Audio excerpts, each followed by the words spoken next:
चलते हैं।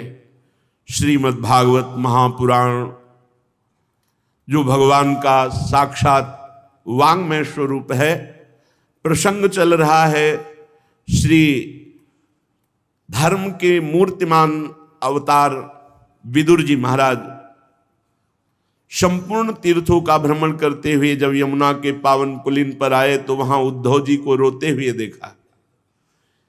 बृहस्पति शिष्य जो संपूर्ण ज्ञान से युक्त हैं, भगवान श्री कृष्ण के मित्र जो संपूर्ण भक्ति से युक्त हैं और श्री कृष्ण प्रेम की मूर्तिमान स्वरूप जो गोपी जन हैं, उनका सत्संग जिनको प्राप्त हुआ, ऐसे प्रेमी महाभागवत इस तरह उदास, खिन्न और रोते हुए ये देखकर विदुर जी को बहुत ही घबराहट पैदा हुई कि ऐसा महाभागवत किसी विशेष परिस्थिति में, वो विशेष परिस्थिति सबसे विशेष हो सकती है, क्योंकि साधारण द्वंद्वों में तो भक्तजन ही निपट लेते हैं, निंदा स्तुति मान अपमान लाभ हानि सुख दुख, ये तो भगवत स्वरूप है।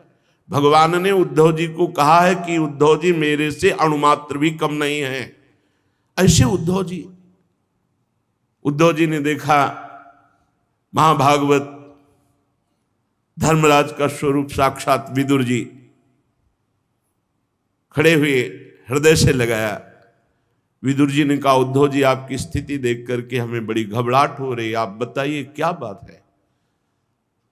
तो उन्होंने भगवान की लीलाओं का गायन करते हुए बताया कि आज मैं श्री कृष्ण से प्रगट में रहित हो चुका हूं, अर्थात भगवान श्री कृष्ण अंतर्ध्यान हो चुके हैं। और आपने जिन जिन का परिचय पूछा, कौरववंशियों का, यदुवंशियों का, सब पधार गए। भगवान के काल ने सबको समेट लिया है। मैं उन भगवान से रहित हो चुका हूं जिन्होंने छठवें दिन ही पूतना जैसी राक्षसी को वो पदवी दी जो धाय मां को दी जाती है। इनसे बढ़कर कौन दयालु होगा जो विष पिलाने आ रही है उसको परम पद दे रहे हैं जो मां को मिलना चाहिए। तृणावर्त, अघासुर, बकासुर, धेनुकासुर, प्रलंबासुर, इन सब का उद्धार करने वाले मैं श्री कृष्ण से रहित हो चुका हूं। कालीदह में ऐसा विष प्यास से व्याकुल होकर गौएं, बछड़े, सखाजन, ग्वाल बाल ये सब जल पिए और सब का प्राणांत हो गया।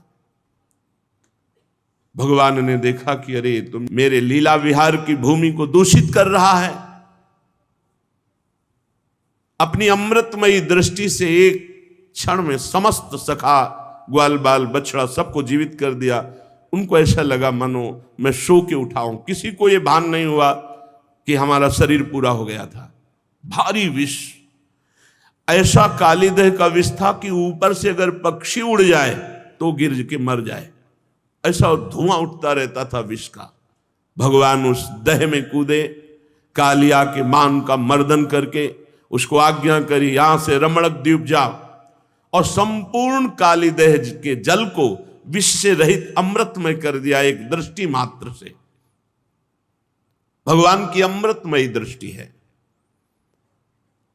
श्री भगवान ने बड़े बड़े तपस्वी जन, मुनिजन, ब्रह्म ऋषि जन, परमहंस जन और यहां तक कि स्वयं ब्रह्म विद्या जो गोपी बनी आकर, ये गोपी कोई साधारण नारी नहीं है, ये दिव्य महात्मा है जो गोपी स्थिति को प्राप्त हुए हैं। आप ऐसा समझो जैसे राष्ट्रपति पद है, कोई स्त्री पुरुष नहीं,